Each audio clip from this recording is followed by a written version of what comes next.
Hello, everyone. Thank you for joining us and welcome to TKO's first quarter 2026 earnings call. After today's prepared remarks, we will host a question and answer session. If you would like to ask a question, please press star one on your telephone keypad. To withdraw your question, press star one again. I will now hand the call over to Seth Zaslow, Head of Investor Relations.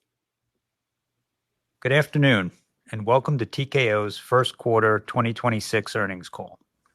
A short while ago, we issued a press release, which you can view on our investor relations website.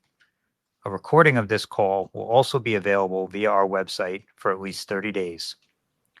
After prepared remarks from Ari Emanuel, TKO's Executive Chair and Chief Executive Officer, Mark Shapiro, TKO's President and Chief Operating Officer, and Andrew Schleimer, TKO's Chief Financial Officer, will open the call for questions.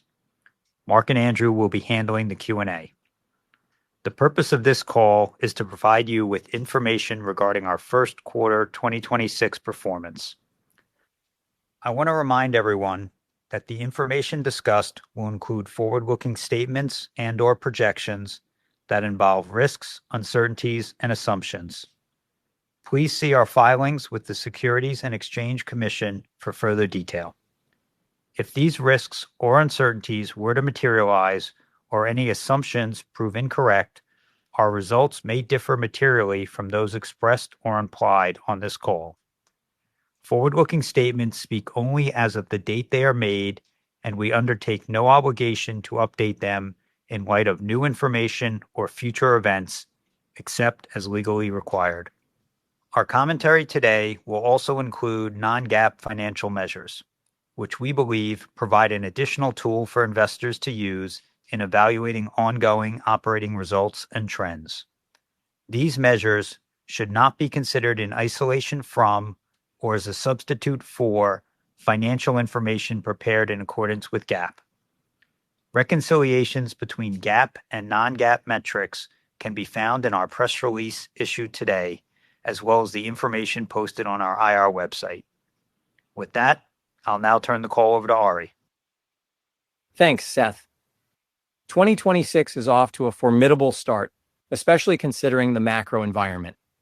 The key growth drivers we outlined in February, media rights, live events and experiences, global partnerships, and financial incentive packages, all delivered as planned in the first quarter in line with our guidance.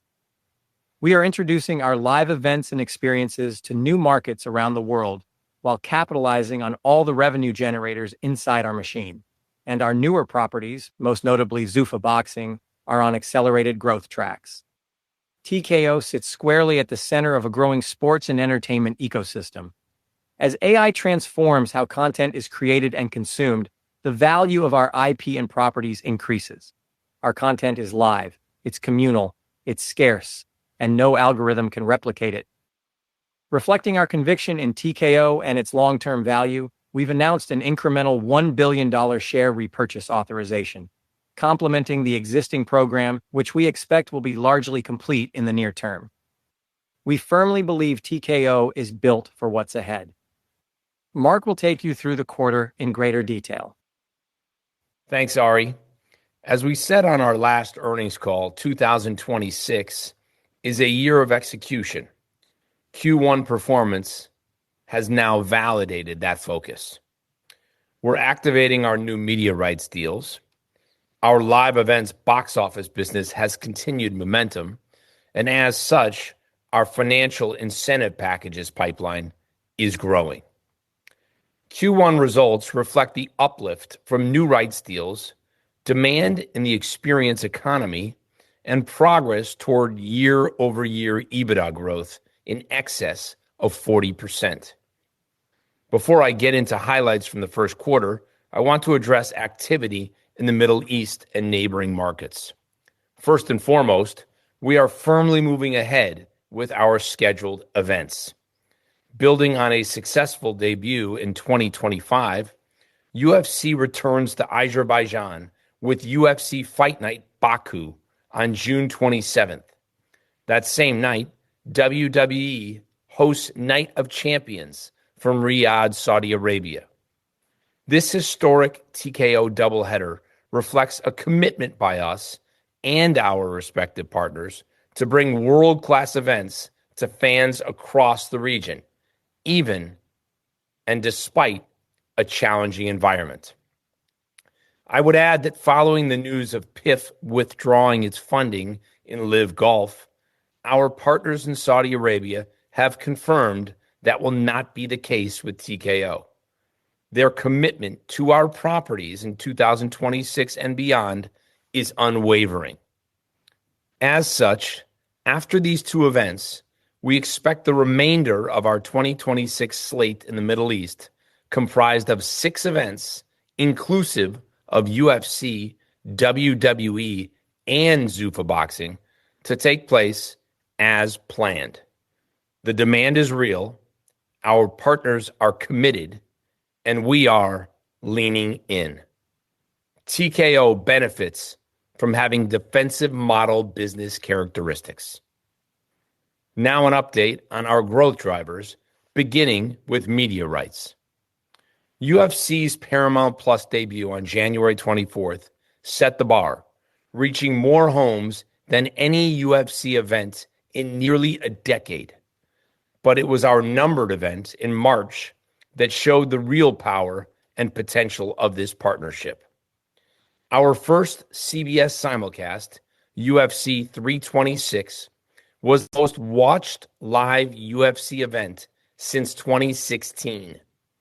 The CBS audience alone was more than 270% above last year's UFC average on linear, before counting Paramount Plus streaming. That's the sampling engine at work. New fans are discovering UFC on CBS and Paramount Plus, and they are staying. Equally important, our content is now more accessible than ever for our fans. Both dynamics are real, and both are showing up in the numbers. At WWE, our ESPN partnership is gaining traction. Elimination Chamber, at the end of February, drew a meaningful year-over-year viewership increase on ESPN Unlimited, which is still building its subcount and distribution. Just a few weeks ago, WrestleMania 42 had strong ratings across both ESPN and ESPN2, including Day 1, Saturday's broadcast, marking ESPN2's most viewed telecast of the year. Our existing media rights partnerships continue to expand in scope as well. When we announced the ESPN deal last August, we noted that we had retained several content categories for further monetization, including the WWE Archive and NXT PLEs. We've now turned both into incremental revenue gains. Early in Q1, Netflix became the official U.S. home of WWE's Archive, which comprises decades of WrestleMania, SummerSlam, and Royal Rumble content. Netflix confirmed this deal actually in direct response to early success they've had with WWE's premium content. Not to mention the traction they are witnessing with the second season of Unreal, our WWE docuseries. Just last week, we announced the CW, already the home of NXT's weekly Tuesday night programming, will become the exclusive home of all NXT PLEs, adding some 20 live broadcasts to a partnership that has made NXT the network's top-rated program among key demos. Suffice to say, strong secular tailwinds persist in the sports media ecosystem. Now turning to live events, where demand across our portfolio continues to build. At UFC, live events sold out in the first quarter, from Las Vegas to London and Sydney to Seattle, where we recorded our highest ever Fight Night gate in North America. We anticipate the momentum will carry into the second quarter, with all eyes on UFC Freedom 250 at the White House, a once-in-a-lifetime spectacle on June 14th. Ram Trucks and Crypto.com are signed as co-presenting partners of Freedom 250, and the limited marketing inventory available for this singular event is now sold out. I mentioned on our last call that we anticipated losing $30 million on UFC Freedom 250, and that's still the case, despite meaningfully increased costs associated with an expanded fight card and the two-day festivalization of this event on the Ellipse, which is adjacent to the White House.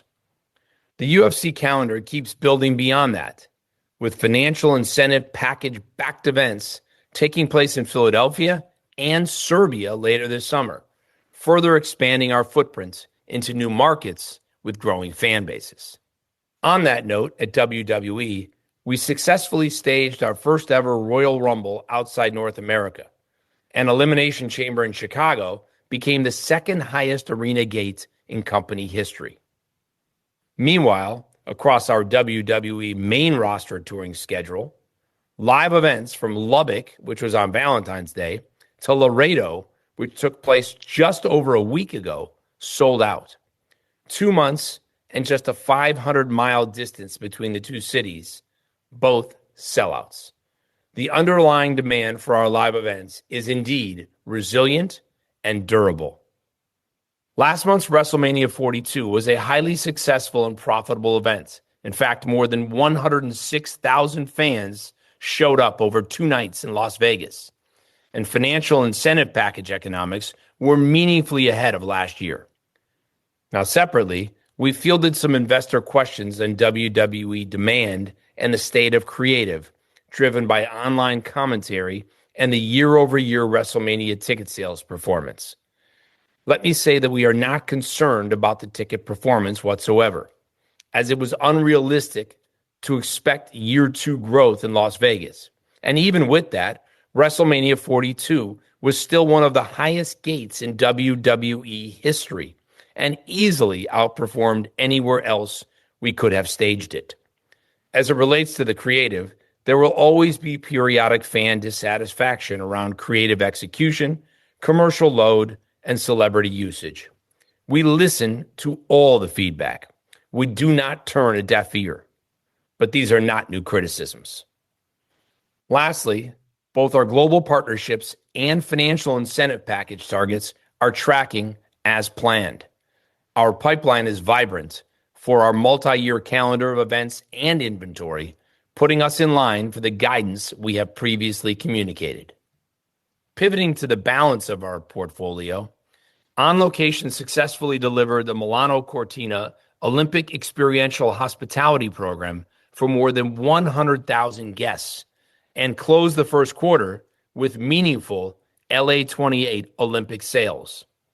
For FIFA World Cup 2026, experiential hospitality sales ended the quarter at over 2 times any previous World Cup program in history and are firmly on track to meet or even exceed expectations. At IMG, we are powering Apple's debut season as the U.S. broadcaster of Formula One, integrating every feed to their platform and producing content from our Stockley Park headquarters in the UK. We have also agreed to a long-term strategic partnership with World Rugby ahead of the 2031 and 2033 Rugby World Cups in North America. I would also underscore IMG's success in the global distribution of our boxing super fights, right on strategy. These signature developments are illustrative of IMG's industry-leading expertise across advisory appointments on media rights negotiations, production, brand partnerships, and event management. IMG is truly one of one. Next up, PBR. Professional bull riders opened the year with record performance in 7 markets, including its debut at Boston's TD Garden and its largest ever attendance at Madison Square Garden in January. PBR's team series has also approved a 2-franchise expansion, expected to grow from 10 teams to 12 teams for the 2027 season. Now, when we launched the league 5 years ago, teams sold for roughly $3 million each, increasing to just over $22 million in the first expansion round in 2024. Now, just 2 years later, we expect new ownership groups to pay multiples of that. Finally, turning to Zuffa Boxing, where our progress is exceeding our internal growth plan and timeline. We've already signed more than 100 fighters. We've staged 5 events with solid viewership on Paramount Plus, and we've secured a multi-year deal with Sky Sports for the UK and Ireland, two of the most pivotal and important boxing markets in the world. We've also signed media rights deals in more than 15 additional territories spanning EMEA and APEC. This is the IMG thesis and strategy at work. IMG responsible for all the deals across all the territories. And now, with events about to depart the meta apex in Las Vegas and go out on the road, the next phase of our growth plan is underway. In summary, Q1 at TKO was as we anticipated. And the growth drivers I just walked you through are not just performing, they're compounding. And engagement metrics across viewership and ratings, social media clicks and views, global brand partnership demand, and the aforementioned live attendance remain rock solid. Andrew will now take you through the financial results and outlook. Good afternoon. As Ari and Mark highlighted, 2026 is off to a strong start. We delivered positive operating and financial performance across our businesses, and as such, are reaffirming our full-year outlook. Before I get into more detail on our financial results, I want to comment on our events calendar as well as trends we're seeing in consumer demand, as we know these are topics on investors' minds. We're closely monitoring the developments in the Middle East and the potential implications on our business. We're in close contact with our partners in and around the region, and we're actively tracking government advisories and security assessments. For the avoidance of doubt, and as previously announced, we're planning for and moving forward with the events that we have scheduled in the region on the same dates we anticipated when we set our plan for the start of the year. We have 2 events scheduled for the last Saturday in June, a WWE PLE Night of Champions in Riyadh and a UFC Fight Night in Baku, Azerbaijan. The balance of our planned activity includes an event in Abu Dhabi in late July and several events in the fourth quarter. With respect to consumer behavior, as Mark discussed, we continue to see healthy demand for premium live events across our portfolio as TKO is firmly situated in the center of this ecosystem. Our business benefits from a high percentage of contracted revenue, including media rights, global partnerships, FIPs, and consumer products licensing, anchored by multi-year, high-margin, fixed-fee agreements with annual escalators that provide attractive visibility, predictability, and cash flow generation. This provides us with a unique, durable platform to drive monetization. Moving to our consolidated results for the first quarter. We generated revenue of $1.597 billion. Adjusted EBITDA was $550 million. Our adjusted EBITDA margin was 34%. Revenue increased 26%, adjusted EBITDA increased 32%, and adjusted EBITDA margin increased approximately 150 basis points as compared to the prior year. UFC generated revenue of $401 million in the quarter, an increase of 12% or $41 million. Adjusted EBITDA was $255 million, an increase of 12% or $27 million. UFC's adjusted EBITDA margin was 63%, on par with the prior year period. UFC had 9 total events in the first quarter of 2026 compared to 11 total events in the first quarter of 2025. Event mix shifted slightly, with both the first quarter of this year and last having 3 numbered events. However, as we previewed on our last call, Q1 2026 included only 6 fight nights compared to 8 in the prior year period. Q1 2025 also benefited from a fight night in Saudi Arabia that carried a meaningful financial incentive package. Later this year, we anticipate hosting a similar event that will also carry a significant FIP. Media rights, production, and content revenue increased 23% to $275 million. The increase was driven by a step-up in media rights fees related to the Paramount deal that began in January, partially offset by lower media rights revenue recognition as there were 2 fewer fight nights in the quarter. Partnerships and marketing revenue increased 4% to $67 million. Despite 2 fewer events, we still managed to deliver an increase driven by the addition of new partners and renewals of existing partners at higher rates. We continue to make significant progress, adding new categories and growing existing ones, including the recently announced deals with Bet365, as well as Free Nicotine and Supersure, which span multiple TKO properties. As expected, Live events and hospitality revenue decreased 17% to $49 million. The decrease was due to lower revenue from financial incentive packages, driven by the aforementioned Saudi Arabia event, partially offset by an increase in ticket sales. As Mark highlighted, in Q1, we continue to see strong demand for our events, including sellouts for all 3 numbered events and several arena records. Adjusted EBITDA reflected the increase in revenue, partially offset by an increase in expenses. Direct operating expenses primarily reflected an increase in athlete, production, and other event-related costs driven by UFC 324, our first event under the Paramount rights deal. SG&A increased primarily due to higher personnel and travel costs compared to the prior period. While normally we don't focus on the timing of revenue and expense recognition, both were important to note this quarter because adjusted EBITDA margins were on par with the prior year, despite the step up from the Paramount rights deal. There are 3 items worth mentioning. First, we held 2 fewer fight nights, which carry sizable revenue allocations from our various media rights and partnership agreements. These are high flow-through revenue streams that will lead to incremental margin when those events occur in future quarters. Second, prior year margins benefited from the FIP related to the fight night in Riyadh, which we anticipate to be held later this year. And finally, we incurred higher than normal costs related to UFC 324 to ensure a strong start to our Paramount relationship. For the full year, we expect UFC margins will meaningfully outpace 2025, exactly as our guidance suggests. Our WWE segment generated revenue of $476 million in the quarter, an increase of 22% or $84 million. Adjusted EBITDA was $256 million, an increase of 32% or $62 million. Adjusted EBITDA margin was 54%, up from 50% in the prior year period. Live events and hospitality revenue increased 62% to $123 million. Results reflected an increase in revenue from financial incentive packages related to the favorable impact of Royal Rumble in Saudi Arabia in Q1. Media rights production and content revenue increased 12% to $282 million, primarily reflecting higher media rights fees related to the agreements with ESPN and Netflix.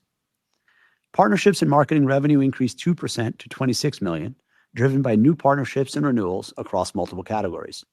This growth came even with additional international events, including a 12-day European tour in January, as well as Royal Rumble, which catered to and served to grow our global fan base. Though it occurred in April, WrestleMania 42 was emblematic of the momentum we're seeing in this area. The event featured a record 32 total partners, including Snickers, 2K, Riyadh Season, Ram Trucks, DoorDash, and Minute Maid, among many others. Adjusted EBITDA reflected the increase in revenue, partially offset by an increase in expenses. Direct operating expenses increased primarily due to higher talent and production costs, most notably related to holding Royal Rumble in Saudi, which of course carries a higher cost structure versus other PLEs.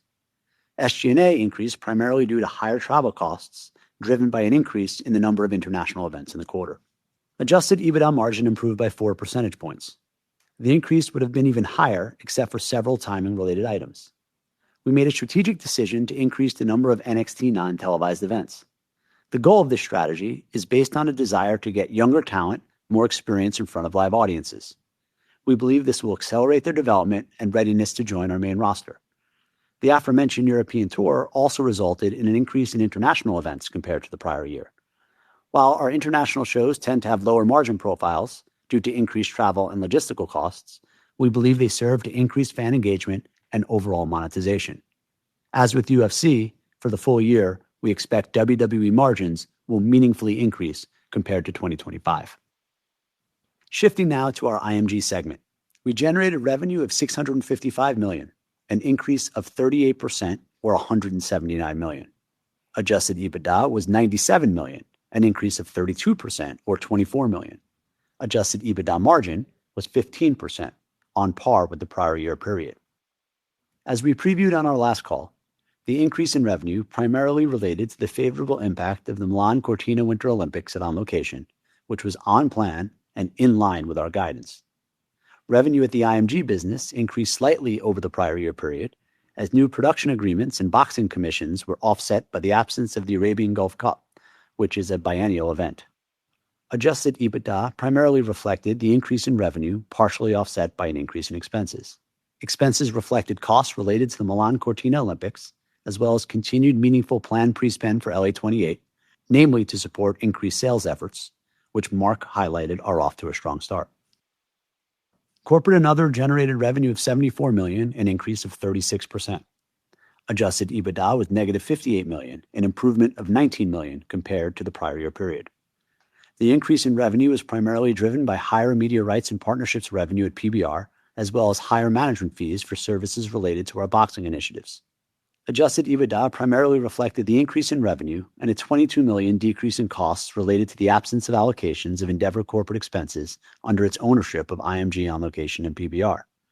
As we discussed on prior calls, from the close of the acquisition on February 28, 2025 forward, there are no Endeavor corporate expense allocations included in our financial results. These improvements were offset by costs incurred to replicate the services previously provided by Endeavor, as well as an increase in personnel and other operational expenses. Now moving on to our capital structure. In the first 3 months of the year, we generated $675 million of free cash flow. Our free cash flow conversion of adjusted EBITDA was 123%. Free cash flow included the favorable impact of $582 million of net collections related to On Location for the FIFA World Cup.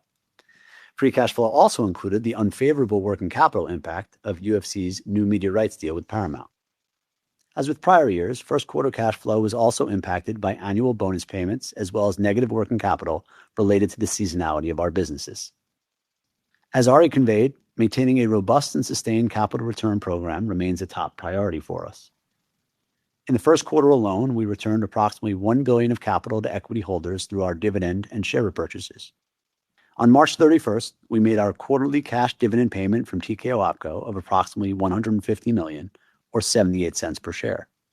We intend to continue to fund quarterly cash dividends with cash flow from operations or cash on hand. Regarding share repurchases, as we disclosed in our earnings release, our board of directors has approved up to an additional $1 billion of share repurchases in addition to our previous authorization of $2 billion. Given the strength of our balance sheet and what we believe to be a dislocation in our stock price relative to its intrinsic value, we are positioned to continue deploying capital toward what we view as a highly value-accretive opportunity. In the quarter, we repurchased 38 million of shares under a 10b5-1 trading plan that we entered into in September 2025, which expired on February 26th. In March, we entered into an ASR agreement to repurchase 800 million of our Class A common stock. We received an initial delivery of approximately 3.1 million shares and expect to complete the ASR in short order. We also entered into a 10b5-1 trading plan for the repurchase of up to 200 million of Class A common stock. Repurchases contemplated under this 10b5-1 plan are to commence immediately once the ASR agreement is completed. Share repurchases under the ASR and 10b5-1 plan are being funded with proceeds from the $900 million term loan add-on that we closed on March 10th, as well as from cash on hand. We ended the quarter with $4.671 billion in debt and $789 million in cash and cash equivalents, in addition to $937 million of restricted cash. As of Q1 2026, net leverage was 2.3 times, based on net debt of $3.882 billion and LTM adjusted EBITDA of $1.718 billion. Now turning to our outlook. As we say consistently, we manage the business with a focus on full-year performance. Therefore, we believe results are best evaluated on a full-year basis, given the quarterly fluctuations that are inherent in our operations, most notably related to the timing of our live events and the mix of locations, venues, and cards. As noted in our press release, based on our performance through the first 3 months of the year and our anticipated performance for the remainder of the year, we are reaffirming our expectations.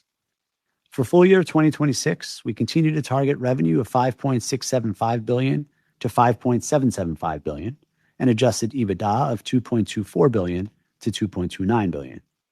As articulated on our Q4 earnings call, this outlook reflects anticipated revenue growth of 21%, adjusted EBITDA growth of 43%, and margin expansion of approximately 600 basis points to 39.6% at the midpoint of our guidance. This performance is expected to be driven by robust growth across media rights, live events, including FIPs, and partnership revenue. Consistent with our prior calls, while we're not providing quarterly guidance, we want to highlight a few notable items as we look to the second quarter. At UFC, media rights revenue will continue to reflect the step up from the Paramount rights deal. The mix of live events in the quarter will also impact results. We expect to stage 11 events in Q2, UFC Freedom 250 at the White House in June, as well as 2 numbered events and 8 fight nights. This compares to 11 events in Q2 25, which included 4 numbered events and 7 fight nights. As Mark discussed, UFC Freedom 250 is a once-in-a-lifetime event that will highlight the brand on the biggest stage possible. That comes with a unique financial profile, where our expenses will meaningfully exceed the limited partnership inventory we have sold, and we expect to lose approximately $30 million on this event. With respect to live events revenue, the fight night scheduled to take place in Baku, Azerbaijan, carries a meaningful financial incentive package, part of a multi-year renewal at a higher per-event fee than we realized in the same market in Q2 of last year. At WWE, given the timing and mix of our event calendar, including WrestleMania as well as a premium live event in Saudi Arabia, we expect the second quarter to be by far the highest revenue and adjusted EBITDA quarter of the year in terms of absolute dollars. Media rights will continue to benefit from the step-up of our agreement with ESPN. With respect to live events revenue, the Saudi PLE carries a meaningful FIP, but as a reminder, we held a similar event in the second quarter of 2025. At the IMG segment, we expect results will be driven by On Location, with the World Cup starting on June 11th, as well as notable events in the quarter like the Final Four and NFL Draft. It's also a big quarter for our IMG business, with many of the largest soccer leagues in the final months of their season, the start of Wimbledon, and the first full quarter of the MLS season. While the World Cup is anticipated to have a positive impact on adjusted EBITDA, our sales efforts, as mentioned, for LA28 will have ongoing costs that are expected to partially offset such impact. In terms of free cash flow, while we have not given formal guidance, we continue to target a free cash flow conversion rate in excess of 60%, normalizing for 2 notable items: the impact of net payments related to the World Cup and UFC's rights deal with Paramount. We generated strong first quarter results that reflect continued momentum across our businesses. As we look ahead, we remain focused on operational execution as well as maintaining our robust capital return program. Anchored by our premium content, live, experiential, and insulated from AI disruption, we remain extremely well positioned within the sports and entertainment ecosystem to deliver incremental value for shareholders. With that, I'll turn it back to Seth. Thanks, Andrew. Operator, we're ready to open the call for questions. We will now begin the question and answer session. If you would like to ask a question, please press star 1 on your telephone keypad. To withdraw your question, press star 1 again. Please pick up your handset when asking a question.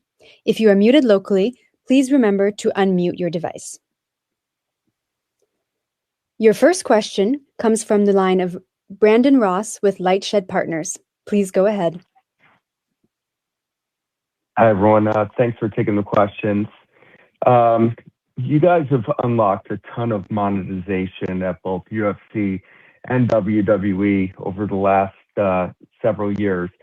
But as you noted in your prepared, there's been some vocal fan criticism calling out things like sponsorship and ticket pricing as being excessive. How do you think about balancing fan-facing monetization and the fan experience going forward? And do you think that those vocal critics are reflective of the larger, overall fan base? Thanks, Brandon. The second part, I can't speculate on what percentage of that social chatter reflects our entire global fan base. But I'll take the first part of it because it is a priority topic for us, and that's why we covered it in the prepared remarks. Look, first off, we take any and all feedback, especially from our core fan base, extremely serious. High priority. We listen, we learn. At the same time, balancing the fan experience, I would say, with the business of sports is never easy. Whether you're talking ticket prices or commercial integration, it's as old as time. And frankly, it crosses genres, right? It's no different than Hollywood when you go to the movie theater and you see the prices rising for admission and popcorn and candy, not to mention the 30 minutes of commercials and trailers prior to the film that's been also excessively talked about. Look, change takes getting used to. Back at ESPN, when I recall when we took our national ad windows in SportsCenter from 1 minute to 2 minutes, there was significant backlash that went on for months. When the NBA, as an example, even thought about putting a sponsorship patch on their jerseys, fans cried out. Now there's digital boards in NBA games on the baselines. The courts themselves have sponsors. I mean, look at Major League Baseball. The Dodgers just put a naming rights partner on the field at historic Dodger Stadium. And criticism for the commercial breaks in the Final Four and in college football and the NFL, that's something that all those sports have had to manage. The WWE in particular is truly new to commercial integration and sponsorship, and change will be more glaring for some as we inevitably commercially integrate. But I would tell you that candidly, there's really no magic formula, Brandon. There's no serum for this. There's going to be some trial and error over time. We have experimented. We've pushed some boundaries with various events. We've leaned in. With others, we've pulled back. What I can tell you unequivocally, and this is what's most important as it relates to what Lawrence and Dana do at the UFC and what Nick and Paul do at the WWE and what Sean Gleason does at PBR, our product comes first. And marketers around the world recognize that our product, especially at WWE, is strong. And our audience there is particularly unique. It's young, it's diverse, it's hard to reach, it's super passionate. And they want access to our IP. Those marketers want access to our IP. And we're working to give them that access while maintaining the balance. And by the way, as we commercially integrate, that revenue allows us to be more creative with our product and with our superstars. I would just say finally, really just remember this, that our audience is resilient. We don't take it for granted. Doesn't mean we can do whatever we want to do. Absolutely not. Quite the contrary. But it is resilient. And currently, we are experiencing record attendance, record viewership, and record engagement. All right. While we're on the topic of fan. Your next question is from Sean Diffley with Morgan Stanley. Please go ahead. Great. Thanks, guys. Mark, I think you mentioned financial incentive packages, pipeline growing, and you guys referenced Azerbaijan as a good example. I was curious if you could elaborate on some color and texture on what new deals are looking like and conversations are looking like. And is there any impact from the Middle East there on a go-forward basis?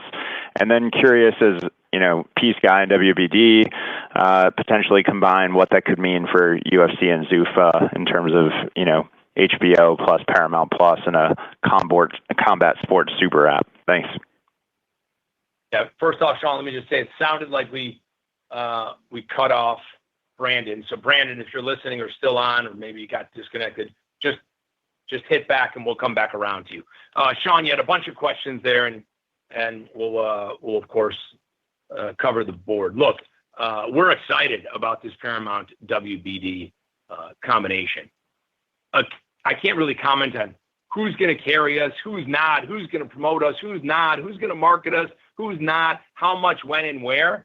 But the idea of all of these assets, platforms, and reach devices, being in the hands of David Ellison and his team, just given what we've seen already from this partnership, we are ecstatic and frankly anxious for them to close this deal and for us to get to the table and start brainstorming what we can do with all their platforms. And that's not just for the UFC, that's also for Zuffa Boxing, because there's real growth potential there. And the idea of just having more eyeballs, bigger audiences, higher engagement, amazing content around us, similar to what we have with Paramount Plus, that is something that I can tell you this team is really excited about. And just in terms of Middle East and demand, if you will, and I'll let Andrew chime in as well, I would just want to make it very clear, similar to what you've heard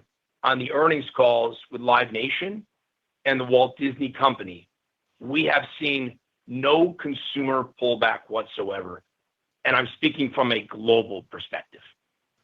So a lot in front of us in terms of the year. We're, of course, taking nothing for granted.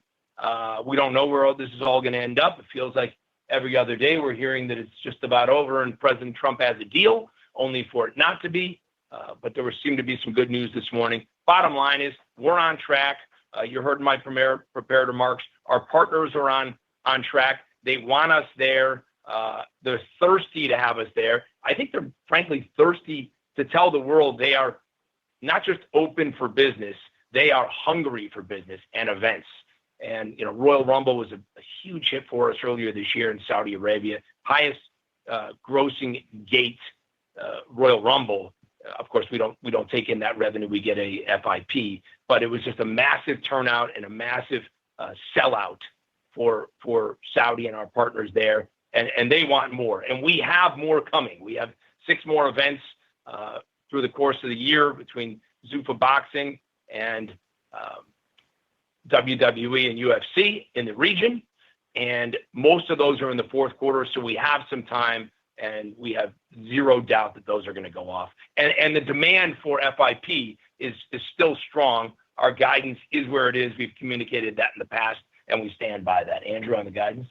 Yeah, look, I would say FIPs is a major growth strategy for us, and momentum continues. We have not seen a slowdown. We've recently announced a couple of deals, most notably in Philadelphia, where we announced UFC 330 will be at Xfinity Mobile Arena in August.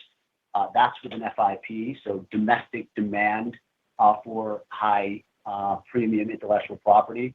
We talked about Baku, and Baku is unique because we're going back there after sort of a test deal in that market last year with a multi-year deal at a higher rate than we received in 2025. We've announced our debut event in Belgrade, Serbia, which will be a fight night in early August as well. So really no corner of the globe untouched. And, we're fairly bullish that this strategy continues to take hold. Thank you. Operator, if you can, let's go back to Brandon Ross. I think you got cut off. Yes, Brandon Ross from Lightshed Partners. Please go ahead. Thank you. Not sure what happened there. The question I was going to ask is there's also been a lot of noise about weaker UFC cards lately. In your view, what's going on and what are you guys doing to improve? Well, that's the journalist in you there. I get it now. Look, Brandon, let me leave no stone unturned with the direct questions. Look, bottom line is we don't buy it. Let's just start with this premise, right? The product is great at the UFC. The brand has never been stronger. Our reach has never been greater. So the foundational elements of UFC are in concrete. Anyone that came to our last numbered fight in Miami, which was UFC 327, was flat out blown away. Or anyone that went to our last fight night, which happened to be last weekend in Perth, Australia, a sellout, or even watched it, witnessed an extraordinary sport. Look, we are always building at the UFC. We're in the building phase at all times. We find the best up-and-coming talent around the world, and we match them continually in the best fights. There's a huge movement right now with all these young fighters coming up in the ranks. Many of them are taking over slots in the top 10 from guys that have been names in the rankings for years. Strong personalities that are busting just now. Joshua Van, Brazilian Carlos Predis, undefeated Michael Morales, the next generation. Or look at the White House card, which we put out there as a strong card. We've actually added a card to it, the UFC Freedom 250, which is it's stacked top to bottom, and we're using that opportunity to feature one of our most promising stars in Ilia Topuria. Dana White and his team have been doing this for 25 years, and look, the real truth of it is that we don't get to determine who wins. It doesn't work like that. You take these great personalities who hail from every corner of the world with exciting fighting styles, and if they win, you've caught lightning in a bottle. That's what we do. That's what Dana White does. And there's no better matchmakers in any sport than we have with Dana's team of Hunter Campbell, Sean Shelby, and Mick Maynard. And then I would just say, I'd remind you finally that with any sport, there's just natural ebbs and flows, right? It's all very cyclical. Again, kind of harkening back to the ESPN days, the NBA was on fire with Michael Jordan, and then he left, and there was a bit of a dip. And then all of a sudden, it was Shaq and Kobe. And as long as Shaq and Kobe were in the NBA Finals, the NBA was in good shape. But the year they weren't there, or they were playing the Nets or the San Antonio Spurs were there was a fall off. And they needed more stars, and everybody talked about it and yearned and cried and commented. There was no social back then, but there was still a lot of noise. And now, they're uber rich when it comes to sports personalities and teams that are playing well, as evidenced by the homegrown New York Knicks here. Thanks for taking me again. Your next question is from Stephen Laszczyk with Goldman Sachs. Please go ahead. Hey guys, thanks for taking the questions. Mark, you called out the strong engagement momentum you're seeing with your new distribution deals at ESPN and Paramount. I was curious if you'd expand on that a little bit and maybe update us on perhaps to what extent you're seeing increases in engagement translate to other parts of the business like live events or sponsorship revenue, how some of those conversations progress, and to what extent those benefits you think could flow through the P&L this year, and what we've seen so far play out and what's still to come. Yeah, look, Stephen, just across the board, we're just, as evidenced by our report today. I mean, we're hitting and firing on all cylinders, right? We have demand, and fans, consumers, frankly, they're in dire need or thirst for live experiences. And we're right at the top. If they can be there, fantastic. If they can't be there, the next best thing is watching it live. We're the definition of that theory. I mean, WrestleMania was it hit the top 10 in 33 countries, which is above last year's 28. That was just for Saturday. The Sunday event hit the top 10 in 24 countries. So they want the unpredictability. And at the end of the day, given, again, the fan base, the youth, the demos, the diversity, the engagement. You heard David Ellison on the Peace Guy earnings call talk about the level of engagement they're seeing with UFC. That ultimately is going to translate in big upside, global partnerships upside, financial incentive package upside, folks buying more merchandise because they want to be closer to the brand, right? Just overall, the experience being in the middle of that and then being able to talk about that. So, we're clearly bullish given what we're seeing, and we don't see a slowdown. And we're focused on the execution, right? I mean, Andrew talked about his prepared remarks, the jump we're going to see in our EBITDA margin, the guidance we've put out there on the global partnerships and the FIPs. The traction's there. And as it relates to the UFC, we couldn't be more excited about the White House event because it's an opportunity to get more sampling, to get more awareness. And ultimately, that's just going to expand our audience, which is always, always good for business.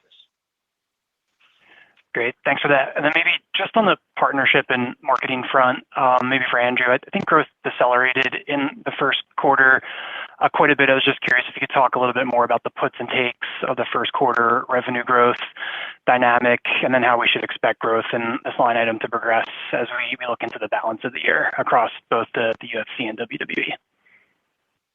Yeah, so on UFC, partnership and marketing revenue for the quarter increased 4%. And that's largely attributable to timing, if not exclusively attributable to timing. We're bullish. Partnerships and marketing is core to our thesis, and we really see no slowdown at UFC or WWE for that matter. We had 2 fewer events in the quarter, 2 fewer fight nights, and we do allocate and recognize revenue on a per event basis. So nothing to read through on that side. As we look at WWE, partnerships and marketing revenue was impacted by geography. We did have 12 events internationally, which historically have been a bit harder to monetize than our domestic events. We did have an event in Riyadh, which had some restrictions that caused a bit of slowdown versus the prior year quarter. But candidly, there's nothing to read through or read into, given the fact that we're well on our way to massive year-over-year growth in partnerships. And when we don't monetize to the fullest on global partnerships for these international events like we do domestically, we still do well, but we don't do what we do domestically. We make it up and then some on the financial incentive packages. So just to underscore Andrew's point, not to read into it, you've got 12 events international here in the first quarter. This is a timing situation. Our pipeline is robust, and we are closing deals right and left, as evidenced by some of the new categories we're finding. And I think there's some conversation continuing about how many categories can we unearth. And we would just tell you that we're chock full right now. Lot more to come. Great. Thank you both. Your next question comes from Peter Supino with Wolfe Research. Please go ahead.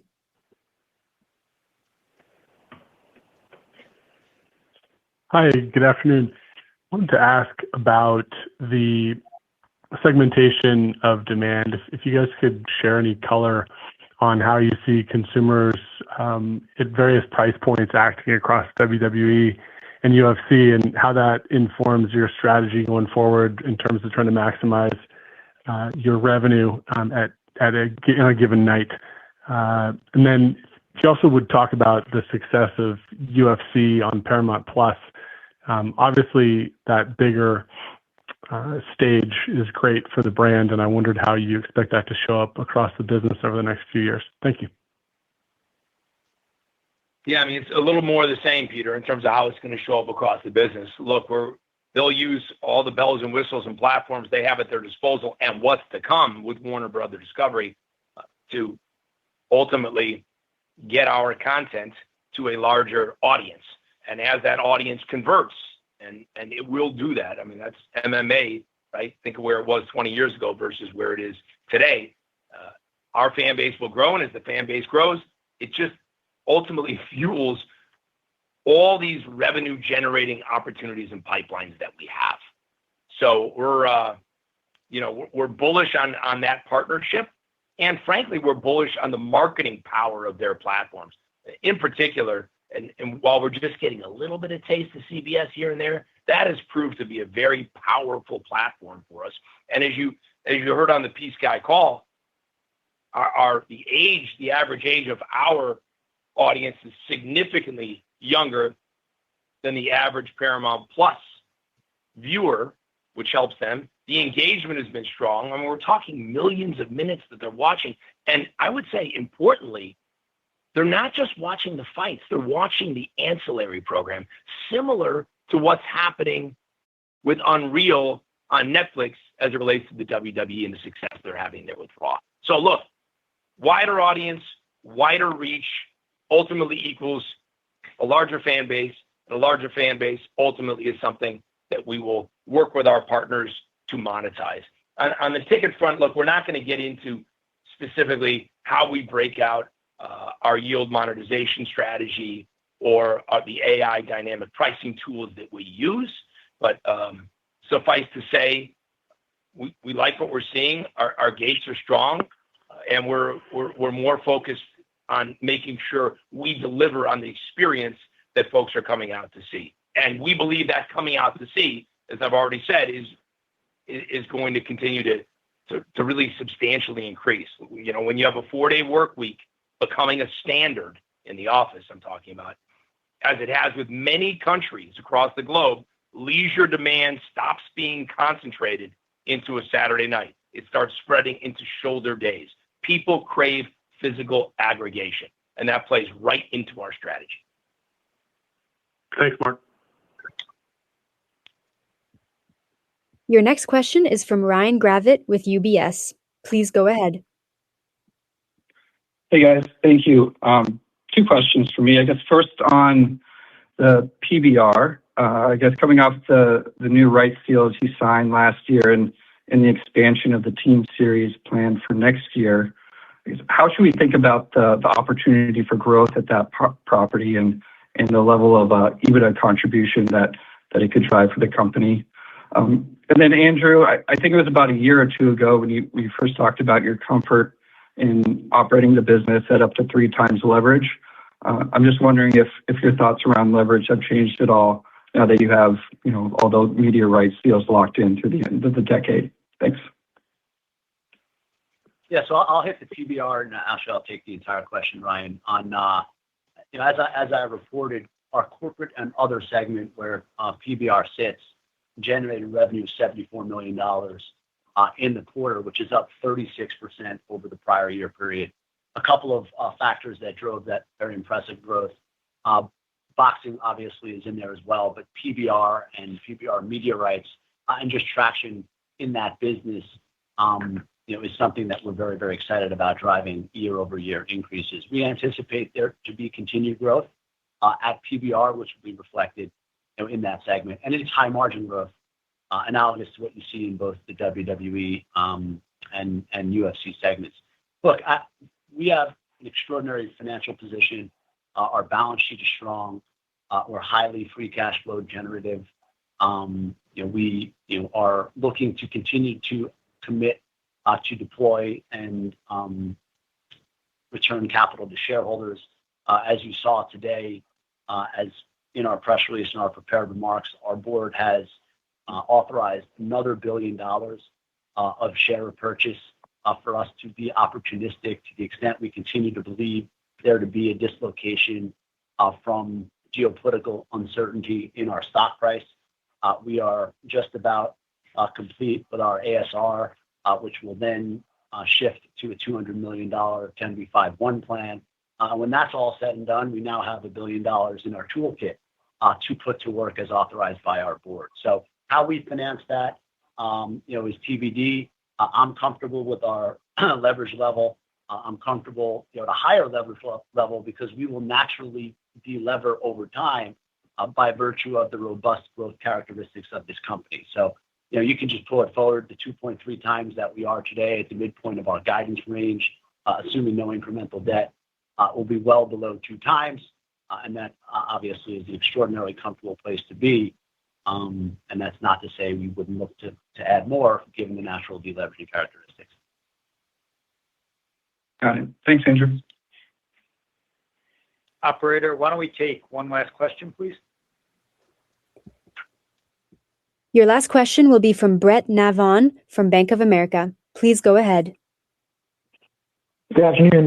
Thanks for squeezing me in. So just one for me on, there's been several instances of high-profile one-off fighting events that are just really validating the fan interest in combat sports. But I guess the flip side is this demand could also make the demand for some of your fighters even stronger. So are you finding that it's becoming more competitive to retain top fighters? And anything you could share on how fighter comp is tracking this year relative to prior years?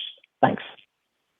I'll talk about competitiveness. Yeah, look, we are, data point that I can share, Brent, is, the one that we've said previously where we, out of the gate, when we did the Paramount deal, we doubled fighter bonuses at UFC, which is an 8-figure investment now is inclusive in our full year guidance. Fighter compensation continues to grow at a meaningful clip, and we know what our core assets are, and we would never turn a blind eye to our most meaningful investment. So we believe that we make strategic and targeted investments in our athletes and our talent at WWE, not something that's keeping us up at night. It's baked in, Brent. And at the same time, in terms of competition, absolutely, we have competition everywhere. Always have. UFC has more and more competition. MMA, combat sports, boxing. You see some of the new entrants getting into it, and some of the current players across the board. This is a highly competitive space, and we have to be at our best every day with our storylines, with our matchups, with who's on our roster. And from Dana to Triple H, it's something they think about when they wake up, and it's on their mind when they go to bed. Period. And that's on both sports. I mean, we see it really across the board with wrestling and/or with the UFC. But as long as we're doing our job right, as long as we're putting the product out in front of us first, and that's our top priority, and it's our top focus. We're listening to the fans. We're serving up great experiences around our events. We're driving viewership with our partnerships and our holistic marketing plans. Well, then we should stay out in front, but we don't take it for granted, and we never will. Thank you so much. This concludes today's call. Thank you for attending, and you may now disconnect.